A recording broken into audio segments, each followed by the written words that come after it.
자, 오늘 말씀은 창세기 37장 요셉의 꿈이 시작됩니다. 그 유명한. 자, 말씀에 들어가기에 앞서서 퀴즈 하나 또 내겠습니다. 하나님께서 아브라함에게 찾아오셔가지고 언약을 하실 때 단 한 가지 조건이 있었어요. 뭐가 있을까요? 가나안, 내가 주는 땅으로 가라. 자, 왜 이야기를 했냐면, 왜 하나님은 가나안이라는 그 땅에 그렇게 집착을 하실까요? 이스라엘 사람들이 누구나 어디를 가든지 가나안으로 도로 데려다 놓고, 어디를 가든지 가나안으로 도로 데려다 놓고, 그 땅이 뭐가 그렇게 중요할까요? 설명을 드리겠습니다. 제가 생각하는 가나안 땅은 하나님께서 여긴 내 땅이다. 내 땅이니까 내 소유다. 내 땅이니까 내가 누구를 찍어서 그 사람한테 주려고 따로 특별하게 마련해놓은 내 땅이다. 이런 의미가 있고요. 땅을 내 것 삼으신 거죠. 그런 의미가 있고, 그 다음에 가나안이란 이름은 낮은 땅이에요. 낮은 땅. 낮은 땅. 겸손한 땅. 바다보다도 200m 낮은 땅. 갈릴리가 200m 낮아요. 갈릴리보다 200m 더 낮은 데가 사해예요.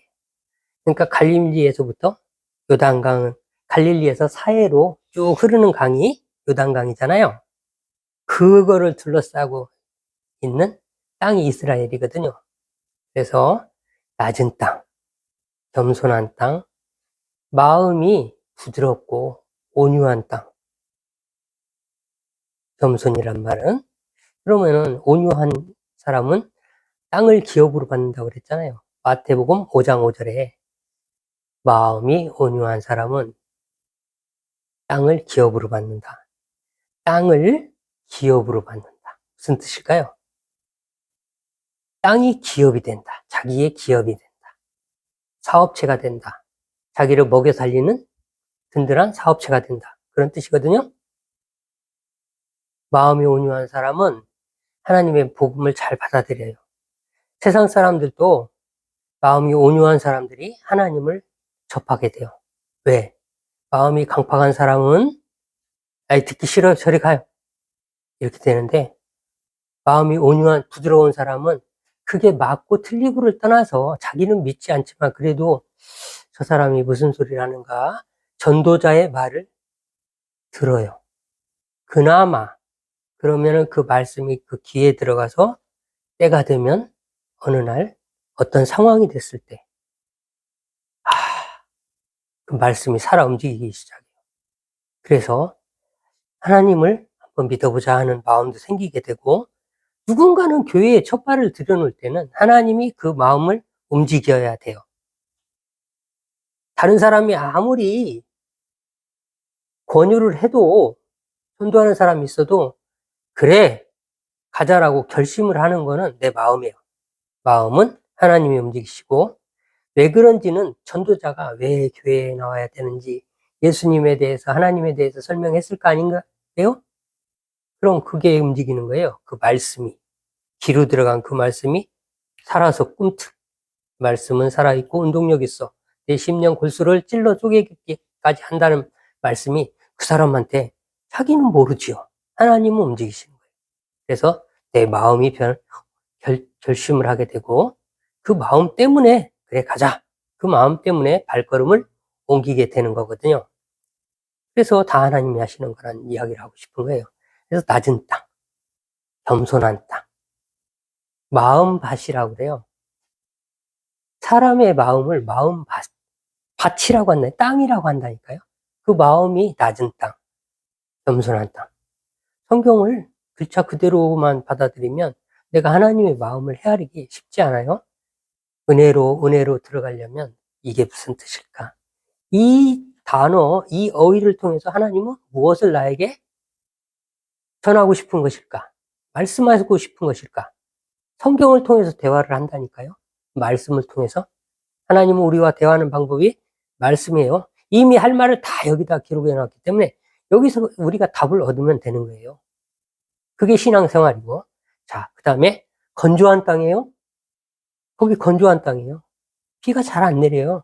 하늘만 바라봐야 돼요. 하나님만 바라봐야 돼요. 은혜의 단비가 철따라 은혜의 단비가 내리기를 바라는 믿는 사람의 마음이에요. 그죠? 하나님 은혜의 단비를 구하는 하나님을 부르짖는 백성들이에요. 그 백성들이 사는 땅이야. 하나님의 백성들이 살아갈 땅이야. 그런 땅이고요. 건조한 땅. 철따라 단비를 구해야 되는 땅. 하나님의 은혜를 바라야 되는 땅. 그 다음에 위로는 메소포타미아가 있어요. 그 다음에 아래로는 애굽이 있어요. 가운데는 먹고 죽을 것도 없는데 위아래로는 전 세계에서 가장 곡창지대가 있어요. 지금도 그래요. 지금도 지중해 동북부거든요. 터키 쪽은 아주 얼마나 비옥한지 몰라요. 네? 과일들이나 이런 것들 이루 말할 수가 없어요. 일조권도 좋고 강수량도 적당하고 이루 말할 수 없는 풍족함이 있고 밑에 애굽은 이야기할 필요가 없지요. 아프리카에서 애굽이 나오지 않아도 될 이유가 뭡니까? 나일강 삼각주, 나일강이라는 아주 풍부한 수자원이 있기 때문에 거기에는 뭐 곡창지대예요. 어마어마한 물이 있기 때문에 그냥 거기는 하늘 안 봐도 돼요. 물이 엄청나요. 그래서 위아래로는 풍요, 가운데 빈곤, 거기에다 갖다 놨어요. 하나님께서 주시는 내가 주는 땅이다. 아브라함 보고 가라고 한 땅이 하나님만 바라봐야 돼. 유혹을 견뎌야 돼. 풍요라는 유혹을 견뎌야 되는 땅이에요. 그 다음에 전쟁이 끝나지 않는 땅이에요. 오늘도 하마스하고 이스라엘은 전쟁을 하고 있어요. 이스라엘이 있는 땅은 아랍이 뺑 둘러싸고 있어서 죽을 때까지 그 나라가 존재하는 한 전쟁이 끊어지지 않는 땅이에요. 그런 땅에다 하나님께서 데려다 놓고서 내가 주는 땅이라고 그랬어요. 세상과 죄와 죽을 때까지 피 흘리기까지 싸워야 하는 땅이에요. 그런 의미가 있는 거예요. 성경은 하나님의 말씀이고 그 말씀은 살아서 움직여요. 어떻게 살아서 움직이는지, 내 마음에 어떻게 와 닿는지, 그 은혜를 구하지 않는 사람은 교회를 왔다 갔다 한다고 해서 하나님께서 다 내 것이라고 하시지는 않을 것 같아요. 성경 속에서 그런 말들이 많아요. 내가 믿는 자를 보겠느냐. 그런 말 많이 했잖아요. 많이 했잖아요. 내가 믿는 자를 보겠느냐. 믿는 자랑 안 본다는 거예요. 그 말은 그 속에 하나님의 심오한 심판의 기준이 있는 아주 중요한 말이에요. 잘 기억하고 하나님을 믿는다고 스스로 착각하지 말고 행함으로 그 열매로 믿음에 대한 열매로 하나님께 제가 주님을 믿는다는 것을 증명해 보이는 그러한 놀라운 그리스도인들이 되기를 축복합니다. 자, 요셉은 이제 요셉으로 갈게요. 요셉은 첫 장면이 요셉은 37장부터 시작하는데 37장 2절 2절이 첫 장면이에요. 1절은 그냥 도입부고요. 2절이 첫 장면인데 요셉을 어떻게 성경은 소개하고 있냐면 고자지라는 사람으로 죄에 대하여 고자지라는 사람으로 소개하고 있어요. 자, 뭐라고 되어 있냐면 그의 형들과 함께 양을 칠 때 아버지의 아내들 비라와 실바 비라와 실바는 레아와 라헬의 종이에요. 첩이에요. 둘 다 첩. 첩의 아버지의 아내들 비라와 실바의 아들들이 저지른 잘못에 대해서 아버지한테 고자질하는 장면이 소개되고 있어요. 자, 뭐냐면 지난주에는 뭐라고 그랬어요? 제가 잠깐 얘기했지만 첩, 이스마엘도 그렇고 다윗도 그렇고 밧세바를 통해서 다윗이 무너졌지요. 첩에 대해서는 그 다음에 누구를 이야기했습니까? 에서의 아들이 엘리바스인데 엘리바스의 첩이 아말렉을 낳았다고 그랬죠. 딥나, 아말렉을 낳았다고 그랬어요. 딥나라는 지역도 있지만 사람 이름도 있는 거예요. 아말렉을 낳았다. 아말렉은 출애굽할 때 하나님께서 진멸하라고 한 족속이에요. 그리고 마지막에는 에스더 때는 에스더 유대인들을 다 멸하려고 했던 사람의 그 족보예요. 그 족보는 남겨두지 말라고 한 족보예요. 아말렉. 다 첩들의 소생이에요. 그래서 하나님께서는 일부 일처제를 이야기했어요.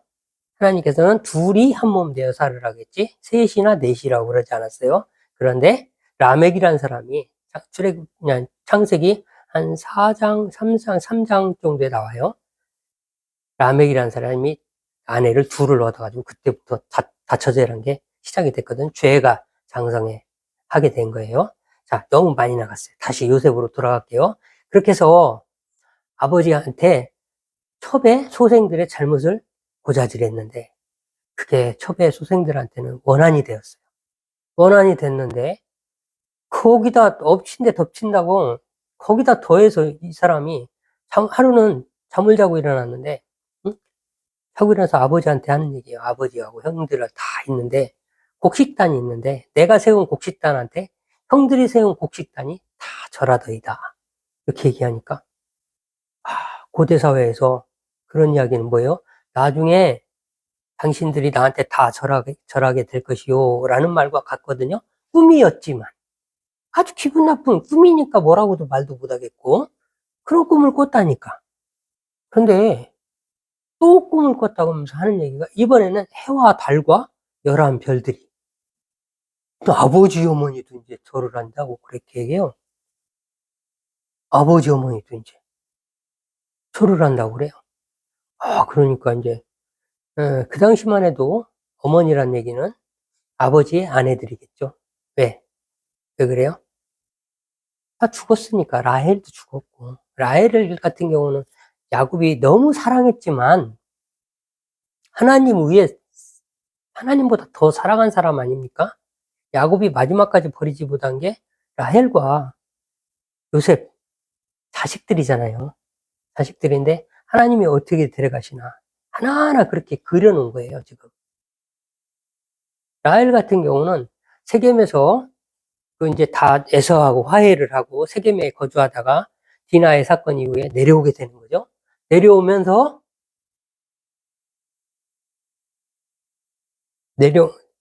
내려오면서 베들레헴으로 가요. 베들레헴으로 가는데 베들레헴 가기 에브라시라고 그래요. 옛날 이름이 에브라시인데 베들레헴으로 가는 중간에 그 중간에 라헬이 죽게 되죠. 아버지를 보러 가는데 이삭을 보러 가는데 이삭을 보지 못하고 라헬은 죽어요. 야곱의 아버지 이삭을 보지 못하고 라헬은 죽게 돼요. 그렇게 해서 데려가고 그 다음에 세겜 이전인지 이후인지 그건 정확하지 않네요. 기억이. 제가 하여튼 성경을 다시 한번 찾아봐야 되겠습니다. 그 다음에 하여튼 에서 형하고 화해하고서 내려가다가 이삭한테 인사하러 가다가 그러니까 시아버지를 못 보고 죽는 거예요. 라헬은. 그 축복의 예수님 그리스도의 상징을 못 보고 죽고 그다음에 요셉도 오늘 마찬가지로 이제 지금 진행되는 게 뭡니까? 나중에 애굽으로 팔려가잖아요. 요셉도 하나님 데려가셔요. 그렇게 하고 나중에는 이제 나오겠지만 유다의 고백으로 인해서 내가 자식을 잃으면 잃으리라. 이렇게 하고 베냐민을 내주고 애굽으로 가는 장면이 나오거든요. 마지막엔 자식을 다 내려놓고 이삭은 죽고 창세기 49장이 이삭이 죽고 50장이 장례를 치르면서 애굽이 이제 요셉이 이제 일찍 죽고 110세에 죽어요. 형들보다 먼저 죽어요. 그렇게 죽고 내 뼈를 출애굽할 때 가지고 나가달라. 이런 유언을 남기고 요셉이 일찍 죽어요. 단명해요. 그렇습니다. 그래서 요셉을 죽이기로 이제 형들은 그게 원한이 됐어요. 그래서 첩의 소생들이 들고 일어나가지고 요셉을 죽이기로 해요. 그때 2명이 요셉을 말려요. 그래도 정실 부인한테 난 사람들이 말려요. 레아의 후손인 장남 르벤과 그다음에 유다가 말려요. 유다가 이게 말리는 장면이에요. 오늘 읽은 본문의 말씀이 창세기 37장 26절부터 28절이 죽이면 뭐 하겠냐? 그 피를 덮어둔 줄 뭐 하겠냐? 꼭 이 세상에서 사라지게 만들어야 되겠냐? 그러지 말고 우리 눈에서 사라지게 하면 되지 않겠냐? 팔자. 팔아버리자. 애굽으로 팔아버리자. 이스마엘의 상인들이 있으니 지나가는 사람들한테 팔자. 여기 왔다 갔다 하는 사람들이 있으니. 그렇게 이야기를 설득을 해서 결국엔 요셉을 팔고 애굽으로 팔고 애굽에 갔을 때 노예 상인들이 했을 때 마침 애굽의 파라오의 친위대장 보디발의 수중으로 들어가는 거죠. 요셉이 종으로 들어가게 되는 거죠. 그게 36장이에요. 36장. 아니 37장. 37장. 37장이고 37장 마지막이 그렇고 38장이 희한하게 갑자기 유다의 이야기가 나와요. 38장 한 장. 그래서 오늘 요셉과 유다에 대해서 비교하면서 좀 이야기를 하고 마칠까 합니다. 자, 요셉은 그의 삶을 보면은 하나님께서 이제 뒤에는 39장부터는 또 이제 다시 요셉의 저기 애굽에서의 생활이 이제 나오니까 요셉의 이야기는 그때 하고 요셉의 이야기가 한 장. 꿈을 꾸고 형들한테 팔려서 애굽으로 가는 게 한 장. 37장. 유다가 호련히 떠나서 며느리 다말과 과의 사이에서 자식을 낳는 게 한 장. 이게 어떤 성경적인 의미가 있을까요? 하나님께서 어떻게 이런 상황들을 연출하시고 성경 속에 기록하게 해놓으셨을까요? 그거를 한번 조명해 보고자 합니다. 요셉은 그의 행실을 보아서는 가장 예수님과 근접한 사람이에요. 예수님과 엄청 비슷해요. 아주 팔려간 것도 그렇고, 다른 사람들의 저기서 죄를 대신 지고 간 예수님이라는 그 삶의 태도나 이런 것들이 예수님 판박이에요. 그럼에도 불구하고 요셉은 예수님의 족보에 들어가지 않아요. 근데 유다는 예수님의 족보에 들어간 사람이에요. 유다는 유태인, 유다의 자손을 유다인, 지금의 이스라엘이 유다의 자손이에요. 나머지는 다 멸절됐어요. 나머지 지파는 아수르한테 다 멸절이 됐어요. 베냐민은 뭐 몇백 명, 단 몇백 명밖에, 600명 정도밖에 살아남지 않았기 때문에 치부하고, 레이도 마찬가지죠. 레이가 12지파에 다 나누어서 살았는데 12지파와 함께 11지파와 함께 멸절당했으니까 11지파와 함께 멸절당했으니까 레이는 열애로 하고 12지파에서 열애로 하고, 그렇게 이야기하면 11지파가 멸절당하고 베냐민은 스스로 이스라엘 내에서 다른 지파하고 전쟁해서 레위의 첩 사건 때문에 멸절을 당하게 되죠. 600명만 살아남게 되죠. 그래서 지금의 이스라엘은 유다 한 사람의 자손들이에요. 한 사람. 지금 나오는 유다. 그래서 요셉의 품성이나 모든 생활 태도로 볼 때는 예수님께서는 예수님의 족보에 요셉이 맞을 텐데 요셉은 예수님의 족보에 들지 못했어요. 유다는 예수님의 족보에 드는데 그 둘의 차이는 한 사람은 반듯한 사람이었고 한 사람은 회개한 사람. 철저하게 회개한 사람. 고대 시절에 아브라함도 그렇고 자기 본토 고향 친척을 떠난다는 거는 이렇게 뭉쳐 살지 않고 가족들과 뭉쳐 살지 않고 혼자 떠난다는 거는 목숨을 거는 행위예요. 요셉을 팔고 난 뒤에 38장 첫 절에 보면 유다가 호련히 떠나요. 아둘람으로 떠나는데 아둘람은 이스라엘의 서남쪽에 해당되는 베들레헴에서, 그러니까 예루살렘에서 서남쪽, 남서쪽에 해당되는 부분인데 블레셋 바로 옆이에요. 아둘람은 다윗이 도망 다닐 때 동굴이 있던 쉐펠라 지역이라고 하죠. 그 지역에 가까운 여기 있는 곳인데 아둘람 동굴 유명한데요. 거기로 가요. 거기로 가서 히라라는 사람하고 가까이 지내. 그러다가 가나안 사람 수아라는 사람이 있는데 그 딸을 아내로 맞이해가지고 아이를 낳아요. 아이를 낳는데 셋을 낳아요. 엘과 오난과 세라. 엘, 오난, 셀라. 엘오난 셀라. 잠깐만, 한번, 어디가 적어놓은 게 있을 것 같은데, 셀라. 엘오난 셀라. 셋을 낳아요. 셋을 낳았는데, 엘이란 장남이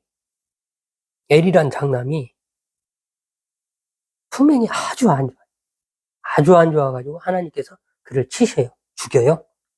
장자를 죽이고, 장자가 죽으면 그 전에는 옛날 고대 사회니까 자기 집안의 대를 잇기 위해서 동생이 형수한테 들어가서 씨를 줘야 되는데, 오난이 형수한테 형의 씨를 주질 않아요. 왜? 자기 자식이 아니라 형의 자식이 되니까. 형의 자식이 된단 말이에요. 동생이 씨를 줘도 형의 자식이 되는 거예요. 그러면 그걸 때문에 주질 않고, 주질 않아요. 씨를 안 줘요. 그렇게 해가지고 오난도 죽게 돼요. 그게 하나님 보시기에 악행으로 여겨져가지고, 그 고대 사회에서는 그런 거예요. 대단한 거예요. 그게 꼭 그래야 되는데 그걸 안 한 거예요. 그렇게 해서 그 혈족을 유지를 해야 되는데, 없어지면 끝나는 거예요. 그 혈통은 죽는 거예요. 지구상에서 사라지는 거예요. 그래서 하나님께서 그렇게 하시는데, 마지막 남은 셀라가 어려요. 어리니까 유다가 꾀를 내요. 며느리 이름이 다말이에요. 다말이란 며느리한테 집에 가 있거라. 그리고 수절을 하라고. 왜냐하면 수절하라는 얘기는 다른데 시집가지 말라는 얘기예요. 기다리고 있어라. 아직 아이가 어리니까 셀라가 크면은 내가 부르겠다 하고서 부르질 않아. 부르질 않으니까 다말이 생각을 하고 있다가 마침 시아버지가 자기 친구 히라와 함께, 그 전에 이제 가나안 사람 수아 딸이 죽어요. 죽고 나서 그 슬픔에 잠겨있던 사람을 히라가 위로하고 딥나라는 곳으로 와서 이제 딥나라는 곳으로 와가지고 저기를 하죠. 양털 깎는, 딥나라는 건 지금 이 딥나는 지역이에요. 지역을 이야기하는 게, 아까 그 딥나가 아니고 아까는 사람이었고, 양털 깎기 하러 온다고 해요. 그 소리를 듣고서 자기가 창녀로 분장을 해가지고 자기 시아버지를 꼬드겨가지고 잠자리를 하게 돼가지고 낳게 된 아이들이 세레스와 베라예요. 세레스와 베라. 그래서 둘을 세레스와 베라가 아니라 베레스와 세라. 베레스와 세라.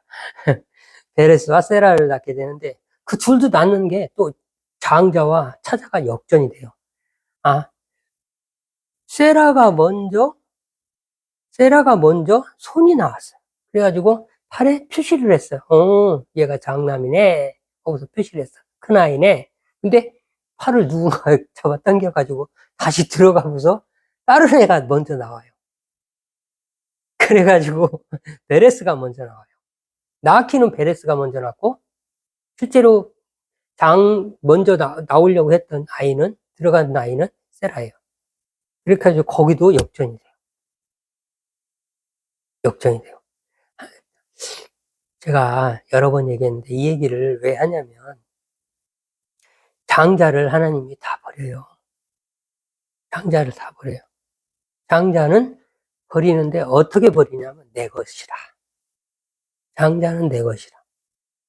장자는 내 것이라. 하나님이 예수님을 버리고 우리를 자녀 삼잖아요. 성경은 그걸 계속 이야기하고 있어요. 야곱과 에서도 그렇고, 이스마엘과 이삭도 그렇고, 가인과 아벨도 그렇고, 전부 다, 다윗도 그렇고. 자, 장자가 하나님께서 크게 쓰신 그게 있으면 성경 속에 기록된 게, 하나님은 장자는 미워하고 차자는 이뻐했다는 그런 개념이 아니에요. 하나님이 하시려는 일을 다 곳곳에 계속 끊임없이 녹여놓으신 거예요. 하나님의 일을 녹여놓으신 거지, 누구를 편애하고 이런 개념은 아니에요. 이삭이 편애했죠, 편애는. 끝까지 편애했죠. 자식을 마지막 내려놓을 때까지 편애했죠. 그래서, 자, 요셉이 이렇게 해서 유다가 그런 삶을 살고서 다시 돌아와요. 그러니, 유다는 그 시절에, 고대 시절에 요셉을 팔고서 다른 형제들과 함께 아무렇지도 않은 듯 아버지 앞에서 천연덕스럽게 살지 못하고 자기는 호련히 떠나서 회개해요. 철저한 회개. 철저한 회개. 다른 형제들은 그 아버지 앞에서 아닌 척하고 살았어요.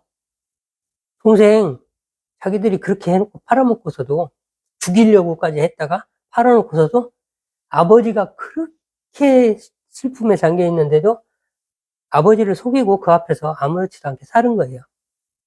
유다는 달랐어요. 유다는 철저하게 회개한 사람.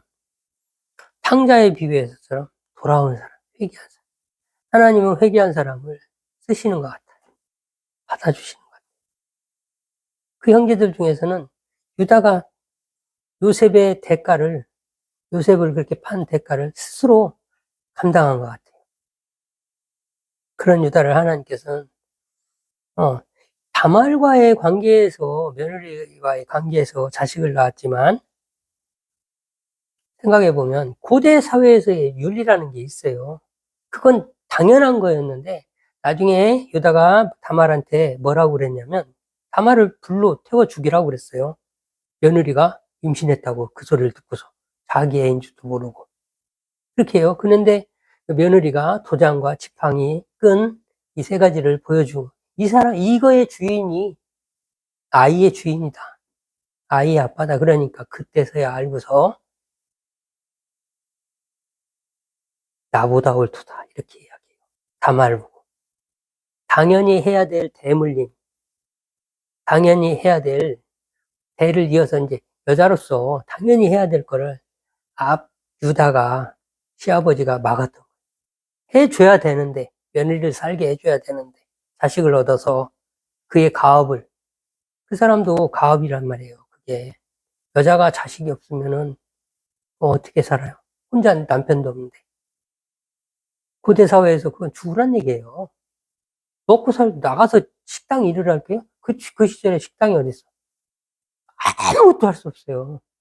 죽으란 얘기예요. 그래서 그거는 지금 현대의 잣대로 생각할 수 없는 부분들이 좀 있어요. 그래서 그렇게 이해하시면 되겠습니다. 그러면은 유다의 또 두 번째, 이제 나중에 요셉이 잡혀갔을 때 유다는 요셉이 총리가 돼가지고 식량을 구하러 내려가게 돼요. 애굽으로 내려가게 되는데 그때 유다의 모습들이 확연히 달라진 모습들이 나와요. 어떻게 달라졌냐? 유다가 요셉한테, 총리가 된 요셉이죠. 애굽의 총리한테 아버지의 상황을 이야기하고 자기 가족들을 이야기하면서 적극적으로 변론해요. 다른 형제들은 무서워서 입도 뻥끗 못할 때 유다는 목숨을 걸고 우리 상황이 이렇습니다. 간구를 해. 요셉한테. 요셉인지 모르지. 애굽의 총리죠. 간구를 하게 되고 변호도 하고 설득도 하고 나중에 와서는 베냐민을 데리고 오라고 죠. 요셉이. 그러니까 아버지를 또 설득해요. 설득하면서 어떤 이야기들이 나오냐. 메시아의 구원적인 어휘들이 다 나와요. 어떤 이야기냐. 내가 영원한 죄인이 되겠습니다. 아버지, 제가 베냐민을 데려오지 못하면은 영원한 죄인이 되겠습니다. 종이 되겠습니다. 제가 담보가 되겠습니다. 저를 대신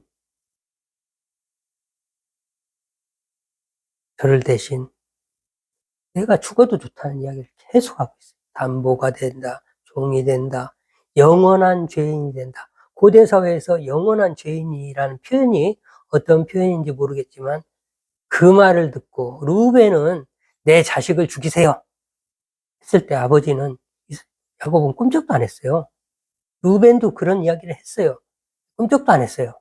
근데 유다의 그 고백이 어떠한 의미인지 모르겠는데 그 마음을 감동시킵니다. 그래가지고 루벤을 데려가라고 하면서 내가 자식을 잃으리라. 이렇게 하고 베냐민을 데려가서 그때서야 요셉이 이제 내가 요셉입니다. 이렇게 되고 야곱한테 와서 다시 유다가 이제 또 얘기를 합니다.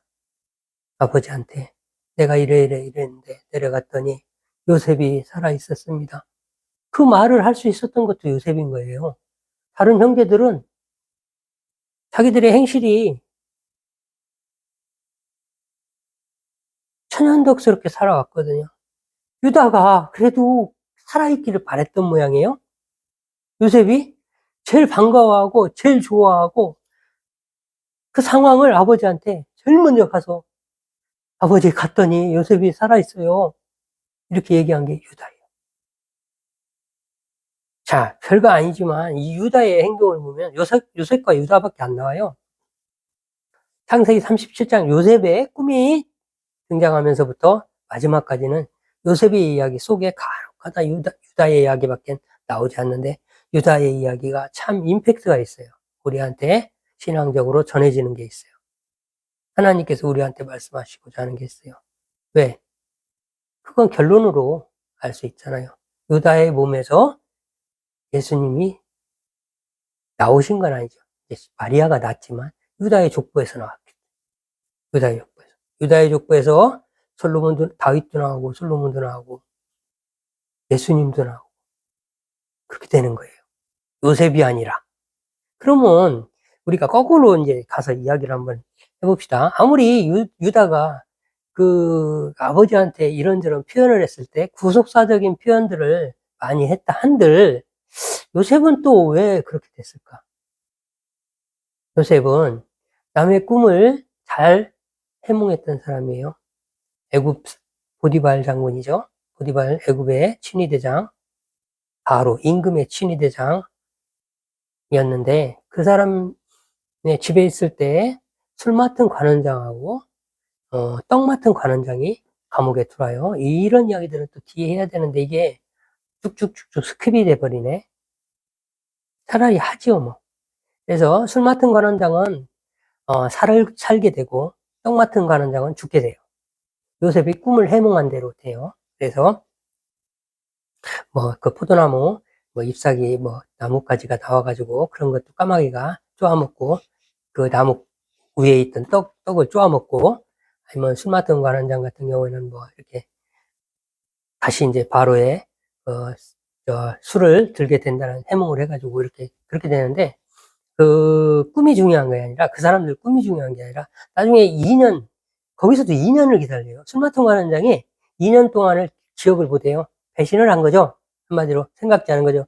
글을 꺼낼 생각도 안 한 거예요. 자기가 다시 회복이 되니까 복직이 되니까 전혀 잃어버리고 있다가 바로가 꿈을 꾸니까 파리한 송아지, 파리한 이삭, 살찐 송아지, 살찐 이삭 이런 꿈을 통해서 바로가 꿈을 꿨는데 아무도 해석을 못하는데 그때서야 그게 2년 만이에요. 조금이 아니라 2년 만에 그때 그걸 기억을 하고 요셉을 기억하고 히브리 소년이 있었다. 이런 사람이 있었는데 내 꿈을 해석했다. 그래가지고 바로의 꿈을 해석해서 애굽의 총리가 되고 애굽의 총리가 됐는데 거기서 어떻게 바로의 꿈을 해석하면서 어떻게 하고 풍요로울 때 풍년일 때 곡식을 이렇게 저장을 하고 충년에 대비하고 이런 해결책까지 얘기를 해요. 그러다 보니까 바로가 듣다 보니까 그럼 네가 총리해. 그래가지고 총리를 하면서 인장 반지 임금님의 도장을 찍으면은 그거는 조서가 완전히 효력이 있는 거잖아요. 도장까지 내주면서 네가 해 하면서 너보다 내가 나은 거는 이 왕자밖에 없다. 내가 자리에 앉아 있는 거 빼고는 네가 다 해라. 그 얘기예요. 그래서 나중엔 야곱이 와가지고 이스라엘이죠 그때는 이스라엘이 와가지고 야곱이 하나님께서 넌 앞으로 이스라엘이라고 하라 이랬잖아요. 이스라엘이 와가지고 바로를 축복을 하잖아요. 이스라엘이 막 담대해져가지고 자식까지 내려놓고 딱 했더니 죽은 자식도 요셉이 살아 돌아왔잖아요. 애굽의 총리가 돼서 내가 자식을 잃으면 잃으리라. 그렇게 하니까 비로소 하나님이 다 회복시켜줬잖아요. 그때 이스라엘은 완전히 달라져요. 달라져가지고 바로를 축복해요. 바로를 축복했다는 게 왜 성경에 쓰여 있을까요? 자, 한 나라의 임금이고 고대 사회에서 애굽이란 이집트라는 거는 어마어마한 제국이에요. 제국은 아니에요. 여러 나라를 통치하거나 그러지는 않았지만 어마어마한 제국이에요. 큰 나라예요. 이집트는 대단한 나라였어요. 고대 사회. 피라미드니 뭐니 지금도 뭐 대단한 나라였잖아요. 문명이 있었고요. 그래서 지난번에 뭐 얘기한 것 같은데 비분, 적분, 나일강 삼각주가 해마다 나일강 강물이 내려오면서 모래나 흙 같은 것들을 휩쓸려 내려오잖아요. 가운데에 섬이 있어요. 그게 자꾸 커지는 거야. 그래가지고 쓸려 나가기도 하고 또 커지기도 하고 그래가지고 적분이라는 게 내년에 물이 얼만큼 왔더니 얼만큼의 토지가 더 생기더라. 밑에서 쓸려 내려와가지고 거기에 묻어가지고 붙어가지고 땅이 더 생기더라 해가지고 그 측량법이 적분이거든요. 하여튼 또 새끼를 봤습니다. 그래서 하여튼 요셉을 다 얻고 예. 시간이 많이 됐네요. 너무 많이 갔어요. 제가 그 요셉은 그래서 이제 마지막으로 내가 정리를 할게요. 이야기만 하고 싶어요. 요셉은 자기의 꿈도 해석을 잘했던 것 같아요. 자기가 자기 역할을 알았어요. 하나님께서 나에게 주신 역할. 아브라함한테 했던 내 자손이 400년 동안 남의 나라에 가가지고 종살이 하게 될 거라는 이야기를 하잖아요. 아브라함한테 400년간 괴롭게 한다고 그랬어요. 자, 430년 만에 나왔는데 400년간 괴롭게 한다는 말은 요셉이 총리로 있는 한 30년 동안은 그 사람들이 와서 살아도 그래 했는데 그 한 30년 지나니까 자꾸 거기가 커지고 그 사람들이 축복을 받는 걸 보니까 애굽 사람들이 시기가 점점 요셉이 있는 동안에도 그 한쪽에서는 시기가 계속 올라왔던 것 같아요. 요셉은 결정적으로 온의 제사장, 온이라고 하면 이집트의 온이에요. 온의 제사장인데 거기는 태양신을 섬기던 곳이었어요. 태양신을 섬기던 요셉의 이야기를 다음 주에 할까요? 요셉의 이야기는 다음 주에 하고 유다를 왜 하나님께서 그리스도의 족보에 마치 족장과 같이 유다의 몸을 통해서 왜 그리스도의 저희가 되게 하셨는지 그거를 좀 이야기하고 지금 너무 시간이 많이 가가지고 시간 조절을 잘 못했네요. 그래서 요셉의 이야기는 요셉이 왜 예수님의 족보에 오르지 못했는지 요셉을 통하여 예수님은 나오시지 않았는지 그거에 대해서는 다음 주에 이야기하도록 하겠습니다. 이상 마치겠습니다.